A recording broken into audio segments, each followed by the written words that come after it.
I clicked it. We're live. We're going live. So, okay, and if you could say you're usually welcome, and Okay. say, Jerry, do you have a special? I hear you have a special introduction for us. Do you have something special for us? All right.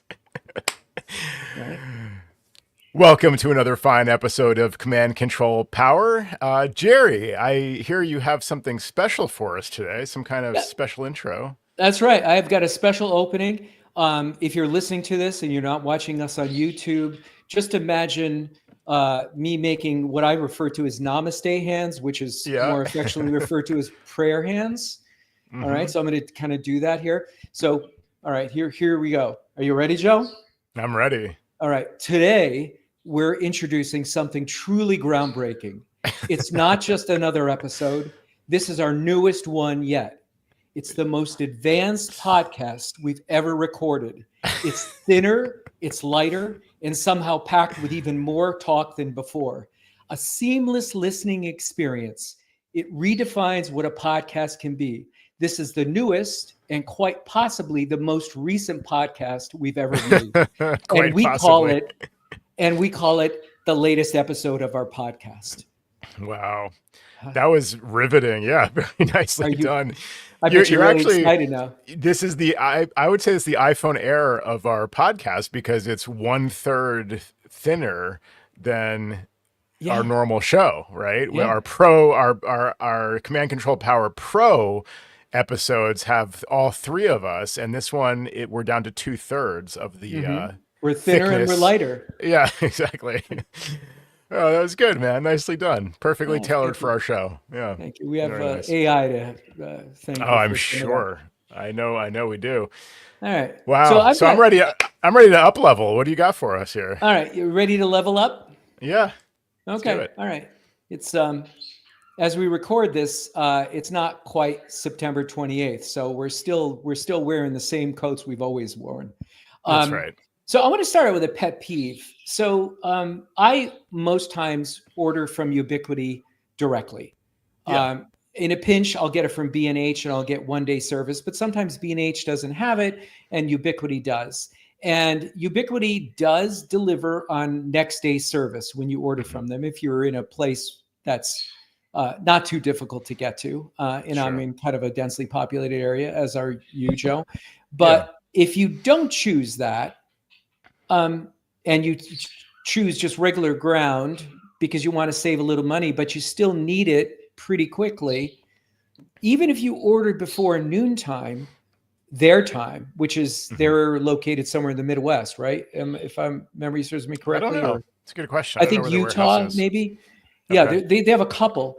So I needed some products kind of pretty quickly hmm and ordered them in the morning, like 9 a.m. Eastern time. So very, very hmm early for other parts of the country.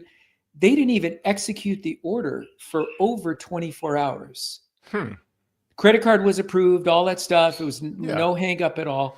And so that kind of, it didn't put me at a disadvantage, but I literally had to wait a full week for just a couple of small pieces to arrive. It wasn't a huge order, Yeah. like $500 worth of equipment. So, Right.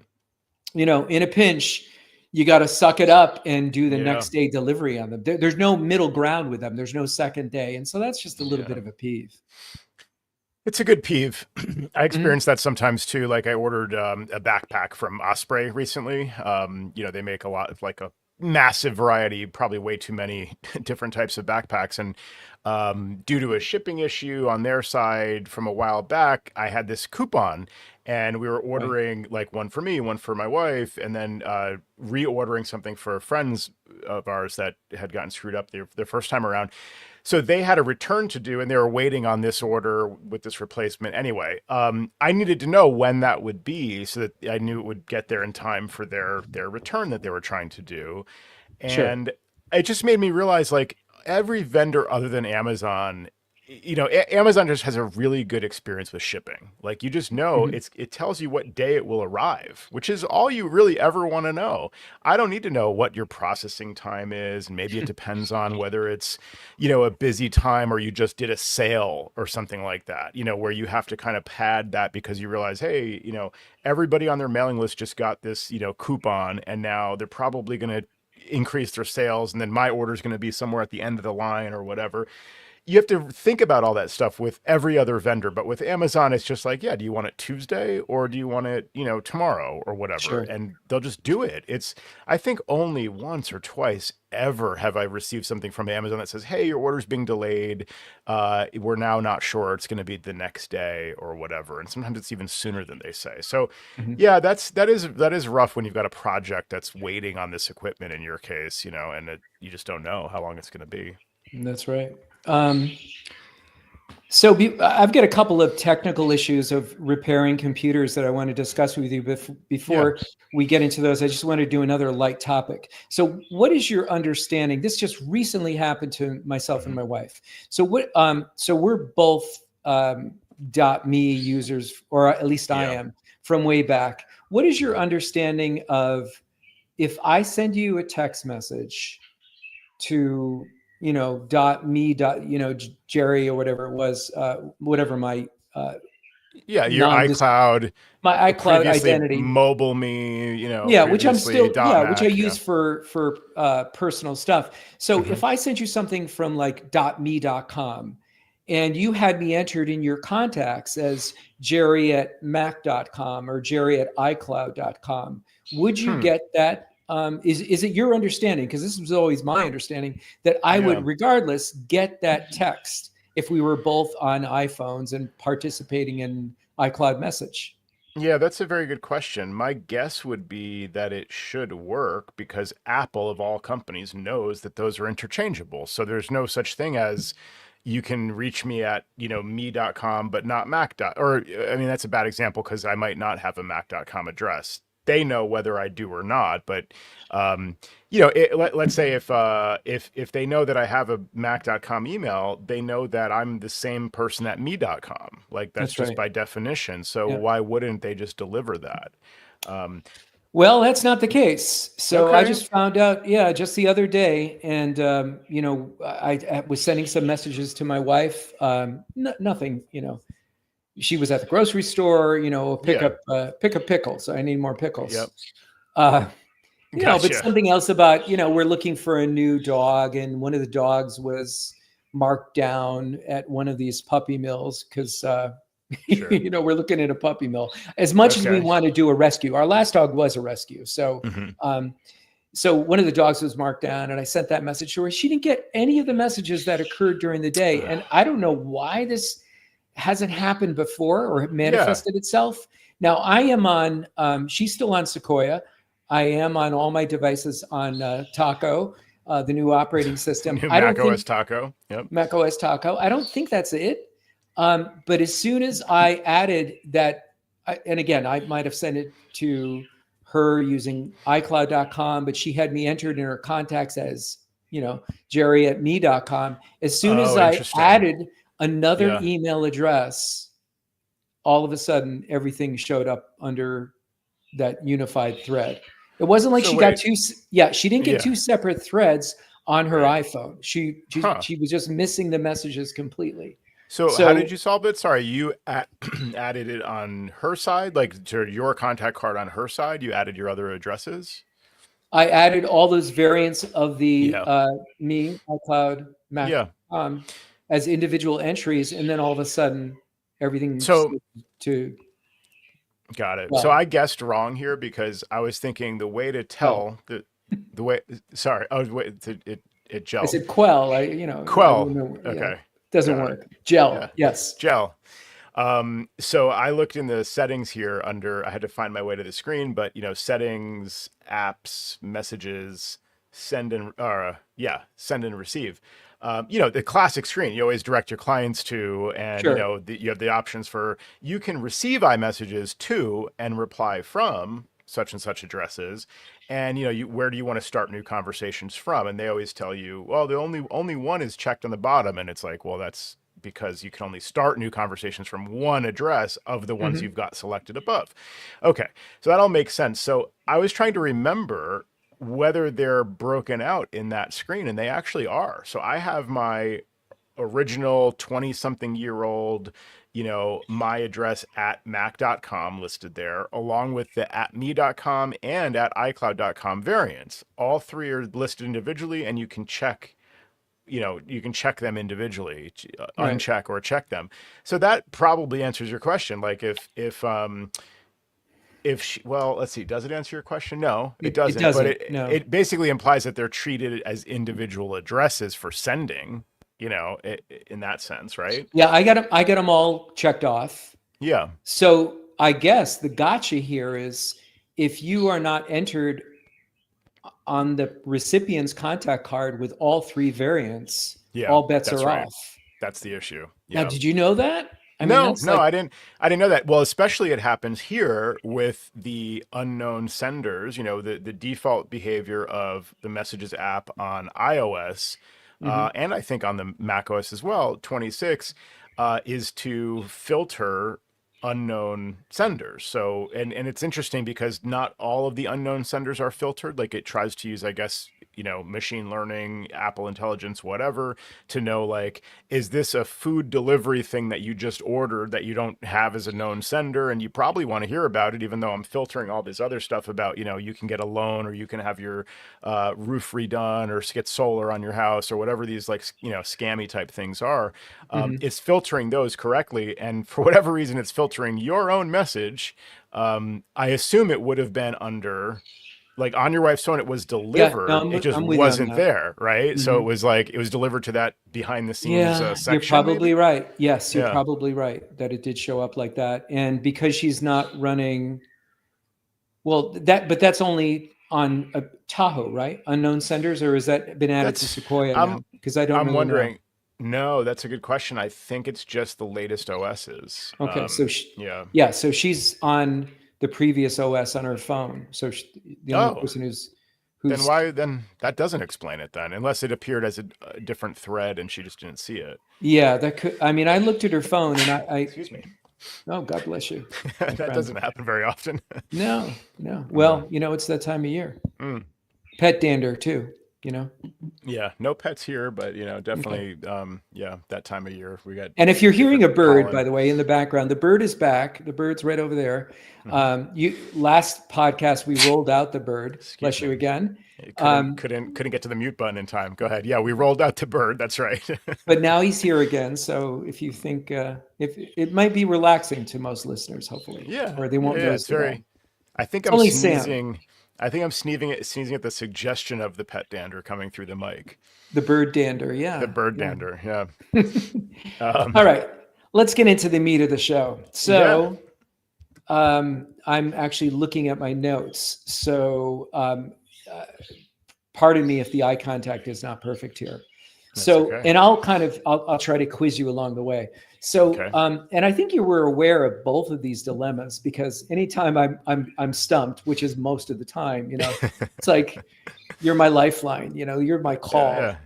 I Yeah. try to I'm your one use your call. brain instead of mine. Because Someday I'm going to hear from you from jail. I'm going to be the one call, I think. I call you Joe AI these days.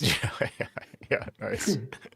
All right, let's see if So I can, live up to that yeah. reputation. So, well, you helped me in both cases. So, I had a call from a non-recurring client, a new client, that he had an iMac Intel, and he claimed that he was upgrading to Sequoia. So this is before any of the Taco releases, and that he said he couldn't download the files on his computer.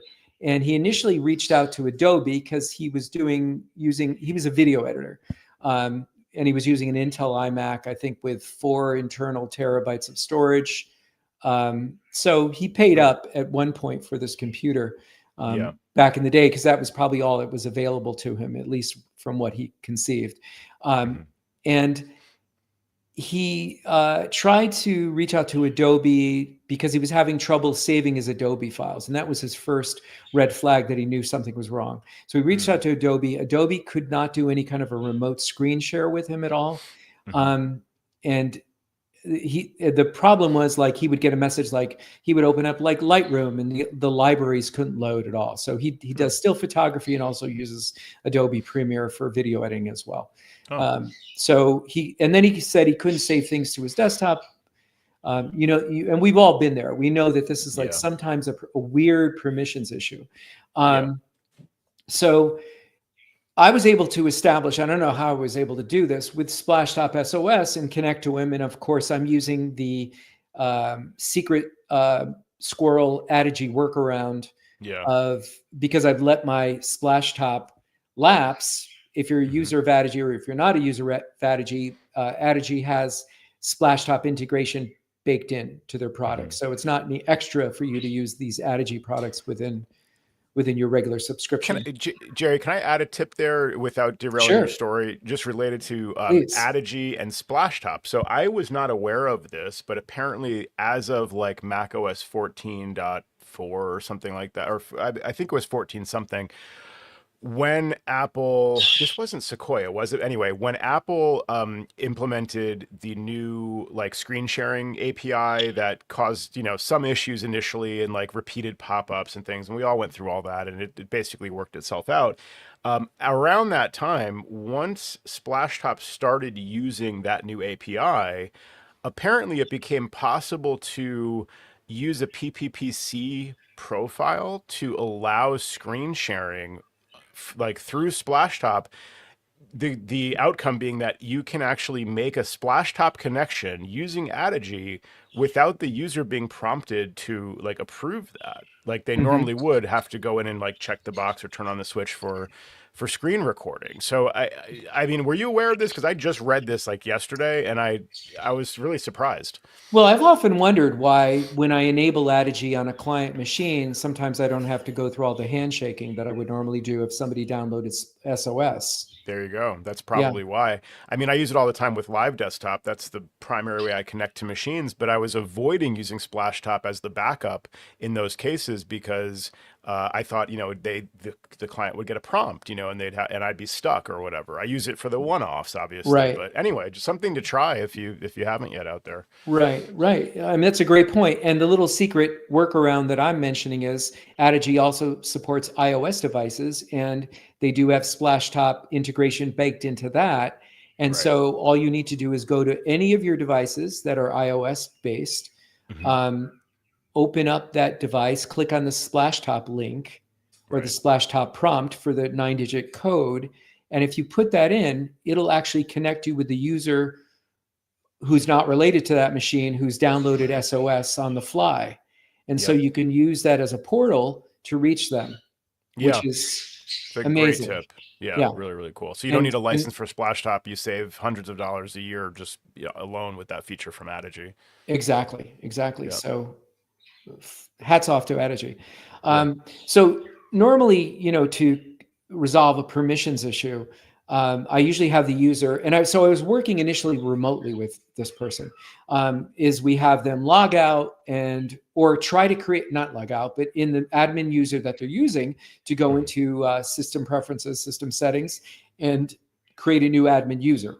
Mhm. So this person was able to create a new admin user. We logged him out, but we could never log in to the new admin user that he created.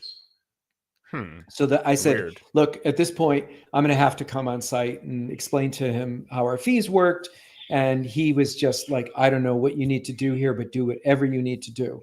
So it Wow. was a little bit challenging for me because ahead of time, I was already sort of in the back of my mind figuring out like I may have to back up this person's computer knowing it was 4 terabytes. And I don't have any Yeah. 4 terabyte SSDs hanging around the office. So I had to order up a 4 terabyte SSD. I think I did that in advance of the visit. So I go Mhm. over, I take a look at the Mac, I boot into recovery partition, and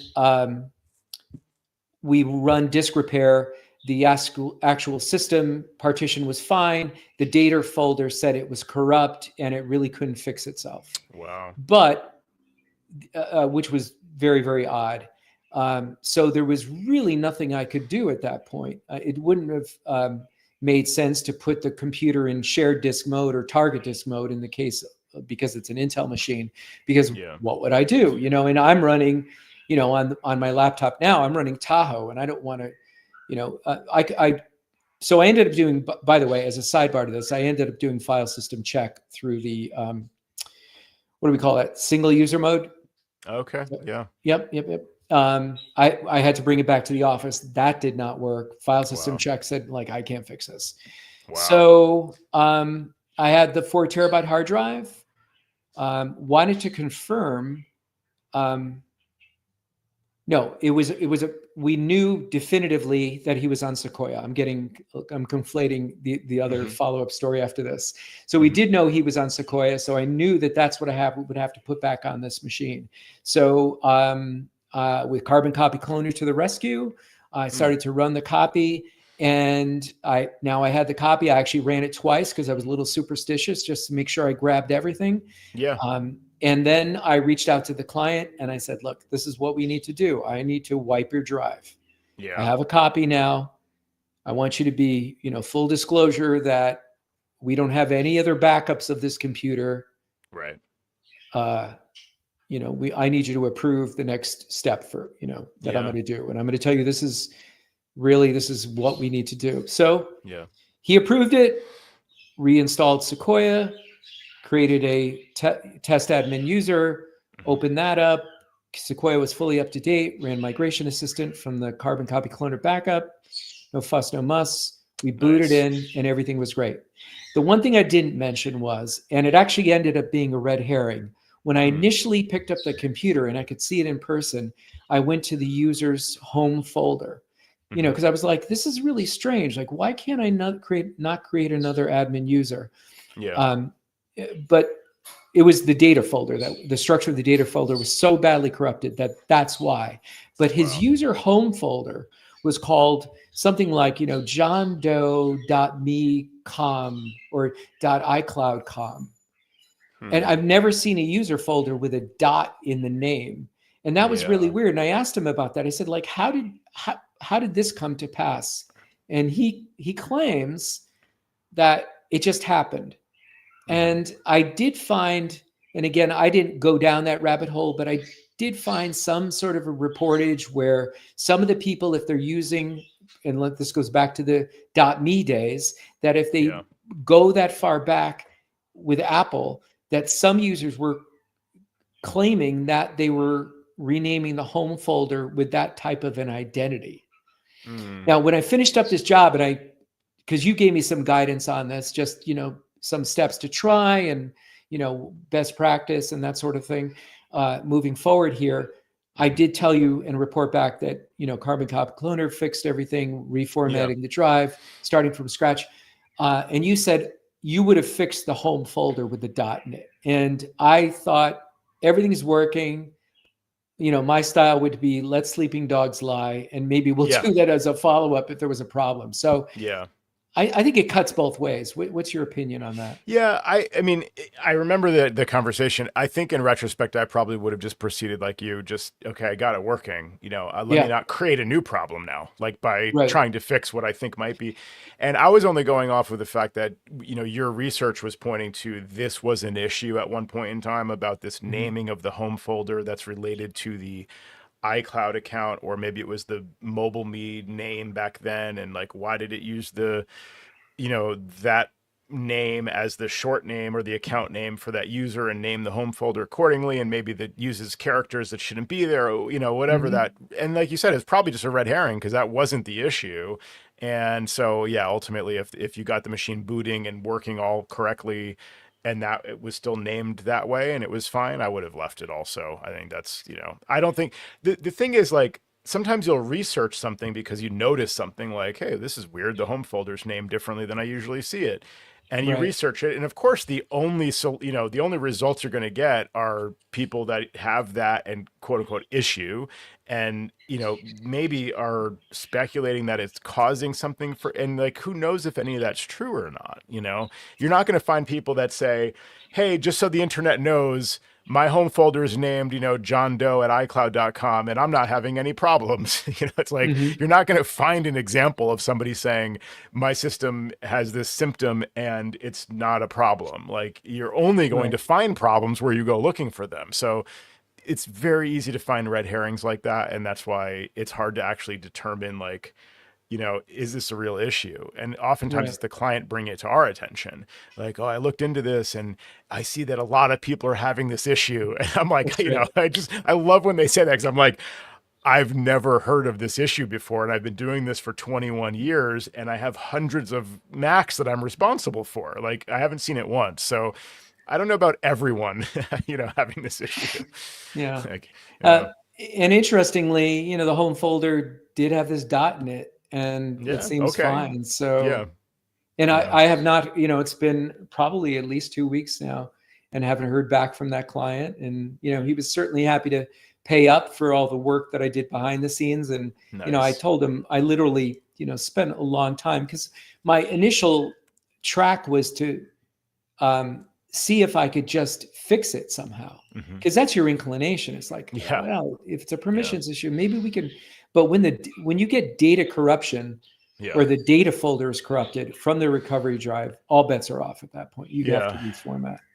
I would compare like this general approach to like, you're talking about software realm, right? Fixing the problem by, kind of going in strategically or, with a scalpel, how do you pronounce it? Anyway, to carve out, the problem and like replace and fix and whatever, like in a software sense versus the nuke and pave approach. You could compare like that approach to on the hardware side. You have you have logic board component level repair versus replace the logic board. So there are Mhm. companies out there that will take the logic board with all of the issues that it has and desolder a component and replace it with the working one. And you're talking about a resistor or like, little very tiny components that need to be replaced and tested and fixed on a like individual basis.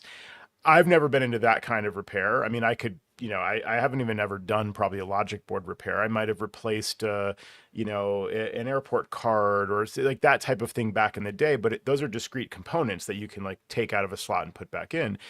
With software, so with that hardware, Apple's approach would be replace the whole logic board. If you're working at a Genius Bar, they don't do any of this anymore, but back in the day, Mhm. you might replace the entire component. You wouldn't be sitting there with a soldering iron in the Genius workroom in the back Right. there trying to fix little things. Similarly, they have that same approach with software. I mean, there's certain little software fixes they might do that are built in, but they're probably not running commands in the command line most times. They're probably not, doing that kind of like surgical level repair. They're going in and they're just, I mean, as we joke sometimes, they're nuking and paving the running system, hopefully Good. with a backup. But I mean, this approach worked for you. You made your backup, you nuked and paved, and you restored from backup. That there's nothing wrong with that type of solution. And more, I think that's the recommended way to proceed. Like Mhm. we don't do the same types of little individual, kind of surgical repairs like we once did back in the day. Right. Well, the other thing too is like it's much better for me to back up to a known working hard drive that's an SSD than to deal Right. with some client machine that's there. So now you're dealing with two pieces where you don't even know if this backup is a viable backup. Right. Yeah. Sometimes, and it's usually rotational, and it's more problematic. And then if they're using something like Backblaze, in both of these stories, the client had no backup. Yeah. Um, then you've got to, we've talked about this on another show. If you need to recover from Backblaze and they have to send you a drive, Yep. be prepared to wait 3 or 4 days, even though they Yeah. FedEx it to you. Exactly. Yep. Yeah. I Couple got a couple client. comments. Go Yeah, ahead. go ahead, please. Well, so okay, I got to think about Backblaze, but where was I going to go first with Oh, sorry, I I'm just sorry. lost it. No, not your fault. My question. Okay, so speaking of making the backup to the SSD, so did you have to boot that system in? I forget if you mentioned target disk mode, or did you have like a bootable drive that you used, or did you use your own Oh, Mac as great the host question. for I the to use run the clone? Yes. Yeah. I use my own Mac as a host. It was in the Intel Mac was in target disk mode. Okay. Um, yep. Wow. And So so, you're running Tahoe. So you're able to, with your booting Tahoe machine, mhm, client machine in target disk mode, you were able to use copy cloner to clone the client machine to the external SSD. And that's right. yeah, it was a workable Sequoia backup at that point, or clone that became the source for migration, I should say. Right. Right. Indeed. Nice. Very nice. Speaking of Backblaze, I had an issue come up where I realized that some of the primary data was not included in the Backblaze backup. And Backblaze is pretty generous with servers and things that are, quote unquote servers. It's a Mac Mini that is hosting a lot of data via file sharing and all with external storage. Backblaze will back up the external storage, no problem. It will also back up internal storage. But there are certain excluded locations, and some of those locations can have primary data. For example, FileMaker. FileMaker server has a folder in the root library folder for its databases. And, sure, you may not want to back those up using Backblaze because they can't be kind of like locked, to run the backup, whatever. You've also got, therefore, internal backups that FileMaker makes that are also in the root library folder by default. And what I realized was that that location was not backed up by Backblaze. Luckily, this was not a catastrophic thing. It was something I realized as part of another, thing I was working on. But I thought to myself, let me see if that is in Backblaze, because I'm explaining to the client like where the backups are for different things and this and that. And I was about to say, and the FileMaker backups are also in Backblaze. And I thought, let me check that before I put this in writing, And sure enough, I realized that because we were using that default location. Now, we had the databases stored on external storage originally and then moved them to the internal storage of the Mac Mini. And so at that time is where we stopped having basically backups of the FileMaker database stored in Backblaze. So I had to go in and learn how to change the backup location or actually add a path in FileMaker server. So leave the defaults as they are and then add a backup schedule to also back up another copy of the database. It's a relatively small database to the external storage, which itself is all, included in the Backblaze backup. So check your backups is my point, especially if you've got some non-standard stuff. And, this may come up with things like even just Google Drive or other cloud syncing services on a client Mac, where by default, if those files are not downloaded to the Mac, they're not going to be included in the Backblaze backup. That's right. I've had a case where those things can slow down the Backblaze backup or create errors that aren't really there because it's trying to back up the temporary storage and not the main. So just check that stuff if you have any non-standard, systems on your Macs. Yeah, it's great when we could say, oh, we're going to abandon this local storage and we can be completely reliant on the cloud for these backups. Yeah. But the other, as you were mentioning, FileMaker Pro, the other one is, and again, less and less clients are actually using Mac Practice, but it's the same thing with the Mac Practice backups. Right. And so it was always really important to attach a local drive as your first not even a line of local drive, defense. Dolly Drive, man. That's why they recommended Dolly Drive. Good point, right? Joe. Good point. For Mac Practice. The origin of the Dolly Drive recommendation. All right, let me was put that. Mac Let me put Practice. that disc on my bingo card. There we go. Yeah. All right, we've covered it for the day. No, exactly. I mean, God forbid you were relying on Dolly Drive. I can't even imagine, what that would be like to try to go for those backups. But that's a great point that if you need to check, that your critical services are backed up in all your various ways. Exactly. All right. So you were going to go into another technical issue. Yeah. So I got another client call. Again, not a regular client, someone who found me. So that was good. And both of these clients were reasonably close to my area. So that didn't have to drive miles and miles to get to them. This one required me to come on site. He couldn't get his computer to boot. He had a Mac Studio with a 1 terabyte drive that was filled to capacity. Wow. So nothing available. And we did, of course, some of the basic things like boot off of the recovery partition when I arrived. Well, we couldn't even do that. Let me see if that was correct. I'm looking at my notes here because I the two were reasonably close, except one was Intel and one was Apple Silicon. So we were able to boot into the recovery partition. Oh, this is great. So the Macintosh HD volume, the system volume was fine, and the data volume was fine. But we were still looking in disk utility off of the recovery partition, and there was just no space available. Wow. So I put the Silicon Mac into shared disk mode, which essentially is like having an SMB connection to your computer? I read this in your post on the Mac admin Slack. I forget, maybe it was the ACN channel, and I forgot about that. I was thinking that when you do that new method of enabling this, share what they now call shared disk mode, I thought it was basically there was a way that it would operate just like target disk mode, like be a direct attached storage Right. device, but it's not. It's a shared Correct. volume on the network, which is really strange. I never Yeah, realized and that. this is, confirmed by Mike Bombick, Hmm. who I actually reached out to because I was having a problem with Carbon Copy Cloner with this Mac and shared disk mode, this Hmm. Mac Studio. So what we did before I took it back to my office to start to do almost the exact same thing as we talked about with Yeah. the other Mac, was I connected via shared disk mode with my computer.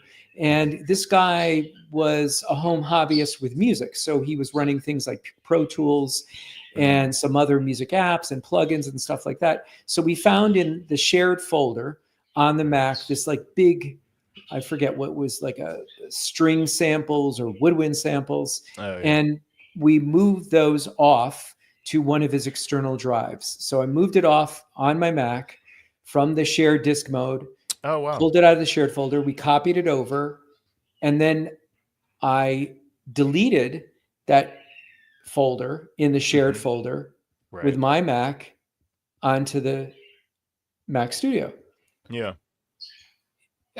Try to reboot it, won't boot again, boot Hmm. into recovery mode, open up disk utility. And for a moment, disk utility showed that there was space available, like 20 gigs. It gave back Yeah. about 20 gigs. It was big. Yeah. And then it went away. Weird.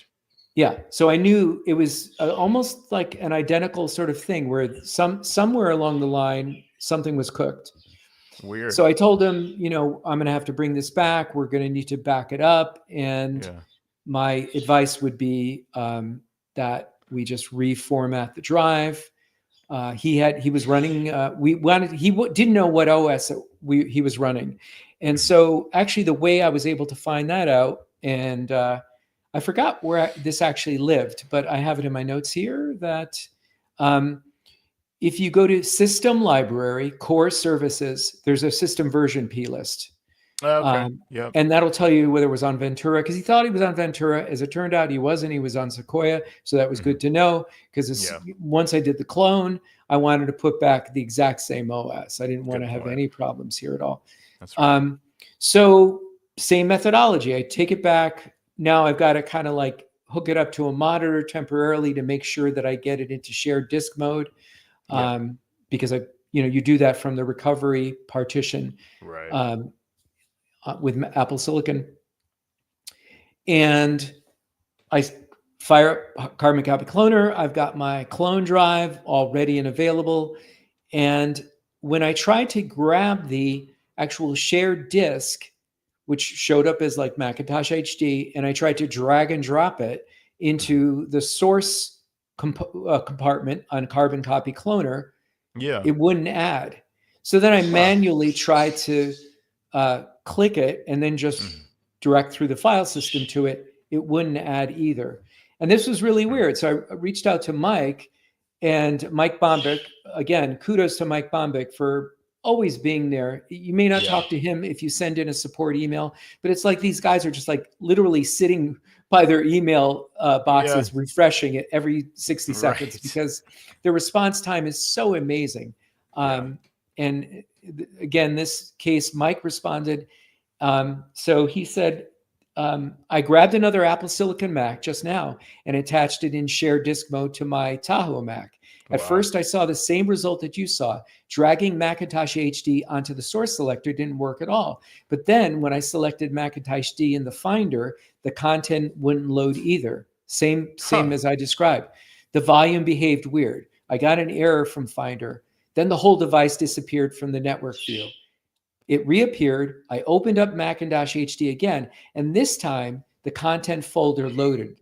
Next time I attempted to open the applications folder, I think this is the key missing step. I didn't wait for things to load. So even though they were showing up in Finder in the sidebar as a network Yeah. shared volume, if you don't click on it and let it load itself, carbon copy cloner can't see it as a resource. As soon as I did that and gave it a little tickle, waited for it to load, and we're not talking about minutes, we're talking about like 15 seconds because it's Sure. all SSD. It loaded right up. I could go into carbon copy cloner. I could have dragged it in or even pointed to it. Wow. And yeah, so that worked like a charm. Hmm. And so again, I had to write to the client and say, like, look, I want to be transparent. I made a backup of all your data. You have no other backup. Yeah. And let me see what I read something about that, this is why we make local backups. These why local backups are important to us, and even a cloud backup as a Yeah. secondary option here. Oh, the other thing, in case you're listening, you're saying, did Jerry check local snapshots? Yes, Yes. there was a local snapshot before all this mayhem happened. And I'll tell you how this happened, because the client kind of gave me the tip off. Mm-hmm. But there was one local snapshot, but it couldn't roll back. It had an error. And the way this person was able to fill this 1 terabyte drive to zero capacity, basically, Yeah, I was wondering is that too. he was copying off files, and he might have gotten direction from the internet to, I don't know whether he was trying to free space or just free up space on his computer. I think that was the goal. And he may have been, he followed some guidance online, and all I could think of was he doubled up his files. Mm. But So it just but kept that duplicating until it filled up. Yeah. but that doesn't bear itself out, because this is live here, folks. Yeah. When I did the restore, he wasn't out of disk space. So Hmm. something weird happened. Maybe it was Yeah. OS corruption that caused this to happen. Sounds like file system corruption of some sort, Yeah. although we see that so much less frequently, especially on Apple Silicon machines, which are going to be, APFS, and that just seems like a more stable file system format. I could understand that in the days of that Intel iMac you mentioned first, where, Mhm. if that's I forget if they ever changed this, but if the drive was a hard disk drive, did they leave it as HFS plus, or did they eventually transition those to Apple to APFS? In Yeah, yeah. in Do both you remember? cases, yeah, the Intel Mac was APFS, so that wasn't Okay, it. Yeah. interesting. Yeah, so that wasn't, but that I've seen that type of issue where it doesn't report Mhm. the correct free space, or yeah, just you have file system corruption. You have weird issues like that. The clue in your case was after you freed up the 20 gigs and you saw the 20 gigs free, but then it went away. Like that Right. happened when you were booted to recovery. So it's not like right. I mean, you Right. couldn't boot the machine at that point. So like if the machine was booted, I could understand if maybe software wise, there was a duplication thing happening or a log that was filling up the disk space or whatever.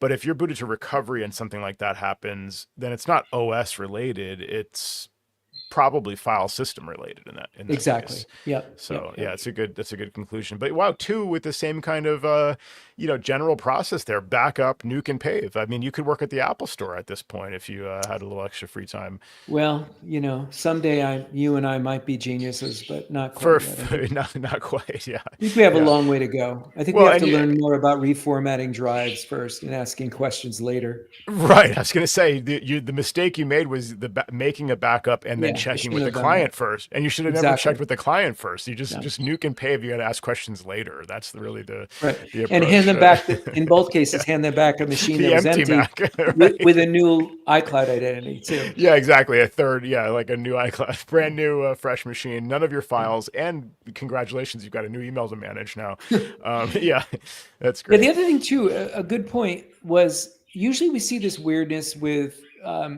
some upgrades. Like sometimes they push out Sequoia or in Ventura, and so people experience issues along these lines. But in both cases, well, the first user upgraded to Sequoia, so that may have been an Mm, upgrade issue.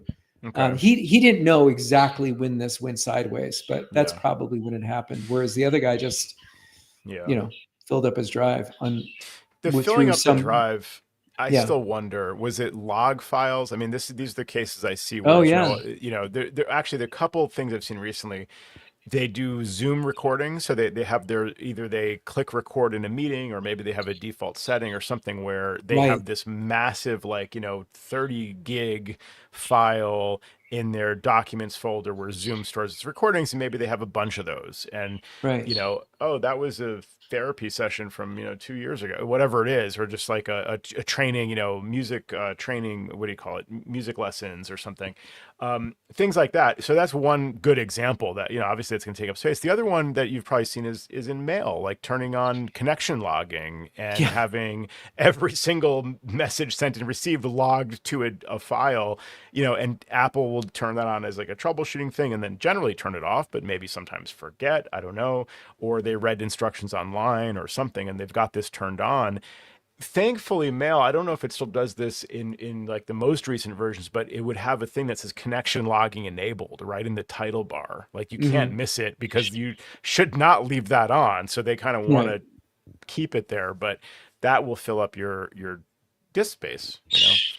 Yeah, I mean that's a great point too. You were talking about these logs or maybe even cache files, and like I mentioned, this guy Yeah. was a home music enthusiast, so he had guitars and different like outboard rigs and stuff like that. And he was using Pro Tools and probably Hmm. these other third party, I don't know what the current um, list of music Yeah. tools you would use on a Mac these days. I used to know this stuff, but not Like anymore. And Audition, was that one? Or no, that's one you mentioned. that Was was it? Adobe Audition. No, Oh he yeah, wasn't yeah. using that. But the other thing is like any one of those third party apps may not do a regular cleanup of their cache Yeah. files, or this True. guy could have maybe not rebooted his computer in like 120 days. Yeah. And it, Right. And yeah. it cleans itself on reboot. So it could have been, like you mentioned, these hidden files that were there that, he was almost at capacity. Right. So again, another case to be made for restarting your machine, or, being very, very careful about third party, uh, non, Yeah. not non-standard, but, these edge cases, working with a Yeah. music studio, you're working with a videographer who's using third party tools other than Right. Adobe, for video editing. Right. It can get pretty unpredictable. Yeah, it's true. Well, yeah, and those are good examples. Like the default systems typically don't fill up. I think it's like hard to fill up your disk space typically Mhm. these days. I mean, if you Right. try to duplicate, a 100 gig file and you don't have space for it, it's going to say you don't have space for it. It's not going to get to 99.9 and then now you're full and it's too late. Also, to your point about restarting, I think they Apple recovers from this problem pretty well these days. Like if you are totally full and you restart, I think I don't know what point in the process on startup or before restart or whatever, but it will like purge your spotlight index or something, something it can recreate if needed. It will purge that to make enough space just to boot to be able to then figure out what to do next, kind of thing. Like it's hard to actually fill it up catastrophically where like you don't have an ounce of space left and now the system won't boot and you can't free up space because it's, there's no temporary storage or whatever. Like usually you have ways around it. So it is odd to get to that point. I wanted to walk back something I said. So of course we were joking about the Apple Store. Old tropes die hard. These things about erasing and systems and having the client walk out with like a fresh system and no data and a free Apple ID. I don't actually hear about that happening very much anymore. In fact, I don't really hear about clients complaining about the Apple Store very much anymore. Like it seems to be a good experience there. So I just thought I should caveat what I said earlier, that that's mostly a joke about the old days of where that was the Apple solution for everything. The other thing I will say is I have gotten a couple referrals through the Apple Consultants Network locator lately, and you just mentioned two clients where they were new to you. So do you want to reveal, or do you have a sense of how they found their way to you? Was it through the ACN locator or referral? I'm not being cagey here. I have absolutely no idea. Yeah. Okay. But I don't think in either case these clients had the wherewithal to use those locators. That Okay. locator is not easily discoverable. Mm, Um, at least I mean, sometimes it will come up on a Google search. So that's great.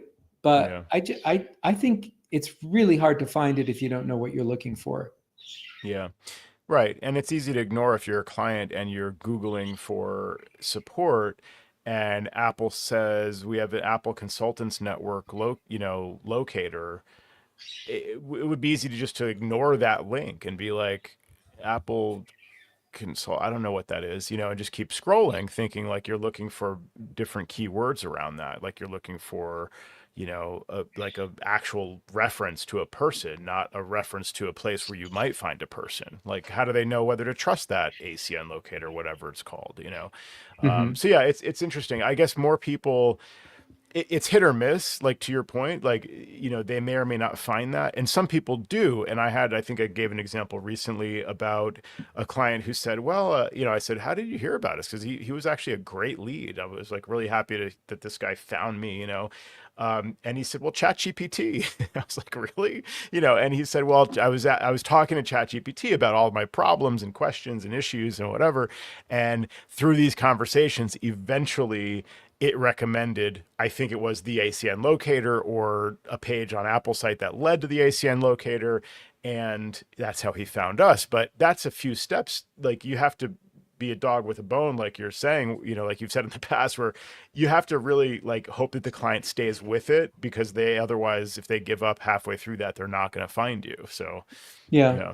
And this is, I understand, subject to change maybe in the next couple of weeks, or maybe it's changed by the time Yeah. you hear this show. But one of the other frustrating parts is you get to the locator, the little tiny text in the upper right hand corner, middle, or just off center to the right, that says "Find a consultant." Let's say you find that, like, Yeah. woohoo, and you go and you put in your zip code Yeah. Yeah.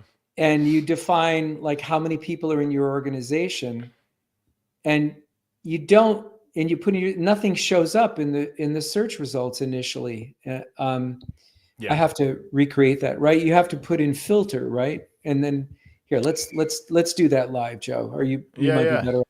There's an extra step, whereas if you just put in your zip code, nothing shows up. It's just really bad. Yeah, so I'm going there now, right? And in tiny little type is right for signing in, which is more for us to sign in, not Right. for the client. The tiny thing, find a consultant. We tap on that, select your type of company, 1 to 9 employees. I'm going to put in my local zip here, and then nothing shows up. Well, I take that back. Is I that take that. new? Wait, can we pause there? 1 to 9 employees. I thought that recently, up until very recently, it was like, how many hundred employees do you have? Was kind of the question. It was like Right. 1 to 100, 100 to 500. It was like these big chunks of. So that range of 1 to 9, actually, I think that might be new. No. It very well might be. What I was grousing about, and it doesn't seem to do it anymore, is if you did not select the range of employees you had, you could put in your zip code and hit submit, and no, you would get no returns. You would get no I see. hits. But I Got think they got it. fixed that as well, so it won't submit Yeah. anymore without selecting the number of employees. So, Right. You can't even click the submit button, so you can't make that exactly. mistake again. Yeah. Yeah. Interesting. The other thing I wanted to mention, and I know we're coming to the top of the hour, was never underestimate how clients, and I can think of other words, but I won't because I'm being nice, how clients really don't understand technology. I'm work with a guy, he's on our plan, he's got a number of employees, one of our bigger clients, lovely guy, always appreciative of the work that we do. And there was a changing of the guard, and the person that was originally managing the office wanted to enroll all the devices in MDM. And I told them that, of course, we could do this with Adigy. And this person wanted to take it on themselves to try to self-manage this. So I'm like, Right. okay. And Yeah. so this person ended up enrolling with Jamf Pro. Mhm. And since that time, that office manager has moved on. I'm back in charge of the mobile devices, and I could put them through Adigy, but it was a lot easier because they did scorched earth on all the devices to get them into Jamf. So I was just Okay. going to leave it like that for the Yep. moment. And Jamf, really doesn't cost any more, any less than. I mean, it can get a little bit expensive. So and it gets me to work a little bit more with Jamf Pro. Yeah. So we've got so one of his employees loses their phone. And before he reaches out to the carrier, he asks me, is there anything I can do in the device management to forward the number to her personal cell phone or to set up voicemail? And I'm like, no, Right. like, Right. no, like Oh man. this is not It's what not the, what and it does. Yeah, yeah. yeah, Yeah. it's not what it does. And I was so surprised that he asked that. I mean, kudos to Right. him that he reached out to us first. And I said, no, I said, where this is really effective when a device goes missing is I could put it in lock mode or lost mode, or I could Yeah. even remote wipe it next time it connects to the Right.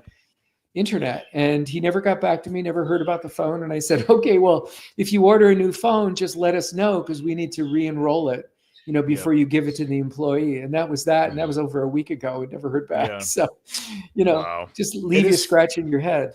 right. Yeah, exactly. Whatever happened with that? Did they find it? Or yeah, right. Who knows? Yeah. Yeah, it's interesting. I mean, I was having flashbacks for a second to my Frontier debacle where the client was, using these Frontier phone lines forever, copper lines. Frontier shows up, tries to switch to fiber, says we can't do that. This is my client with the elevator, and they Speaking of old leave. tropes. Yeah, I know.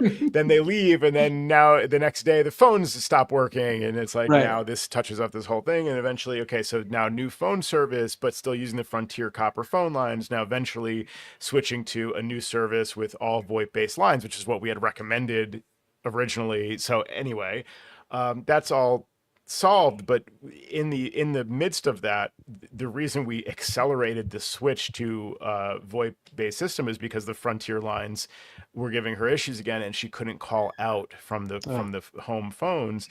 So I'm saying to Frontier, the phones are down. I need to be able to receive calls to that number. Like, can they just mhm. forward to her cell phone? Sure, sir. So, I understand you would like to set up call forwarding. Yes, yes, call forwarding. Right. Okay. But I can't use the current phones because the phones are down. So because the phones are down, I want the line forwarded to the cell phone. This is like so obvious to me. Anyone like intuitively would understand the goal here. Like, what is this? So they look up the instructions and they say, okay, well, pick up the phone and dial this number. I said, the phones don't work. That's why I'm trying to forward the number. Like, I can't use the phone, so I can't do those steps. Like, what do you not Yeah. understand about this? Wow. Oh, I'm sorry. I understand. Of course, I understand, and then they go back waiting a couple minutes, they come back on the line. Okay, I think I have something here for you. And they go through the same instructions. And I'm like, did you forget what we were just talking about? It doesn't work. So it's a very valid question. Like, how can we now bypass that phone that's lost? We want the calls to come into the office or whatever, but you can't obviously pick up the phone and type in something on the phone. But AT&T has a solution for that. Like, you can do that on the carrier side. I was Mhm. just like, but it seemed like everything we could do in this case with Frontier, they just don't offer that service. And they told me it's for security. Eventually I got like a third person on the phone who said, well, because, it's for security. We had some issues where people were having someone else's phones forwarded or whatever. And I'm like, well, that's doesn't mean you should take the feature away. Like, you should have better security then, because it's kind of ridiculous if my phones don't work that I literally can't receive a call or voicemail or anything. That's I was just surprised that they didn't have a facility for that. So I guess partly I sympathize with your client thinking there must be a way to do this. Like, I wonder if the management software could do it, but it Right. shows, as you were saying, this fundamental misunderstanding of like, where does that happen? It's in Yeah. the What world of the layer? carrier, yeah, not Yeah. the What world of layer that like fits into? Yeah. iOS. Yeah, yeah, yeah. But yeah, interesting. So you're getting in the Jamf world now. You're comparing and contrasting with Adigy. That's that would be interesting, I have to say. I know Sam is also in that world, so I'd like to understand more about both, but I just haven't had a need to look elsewhere because Adigy does what I need. Yeah. It's uh, I don't know. There's little navigational paths that you have to learn. There's little quirks to the system. Yeah, I There's bet. everybody kind of puts on their pants the same way. Yeah, Um, makes sense. I'm not, I cannot say in any shape or way that it's better. Uh, Yeah. I Yeah. don't think it is. It's about the Yeah, same.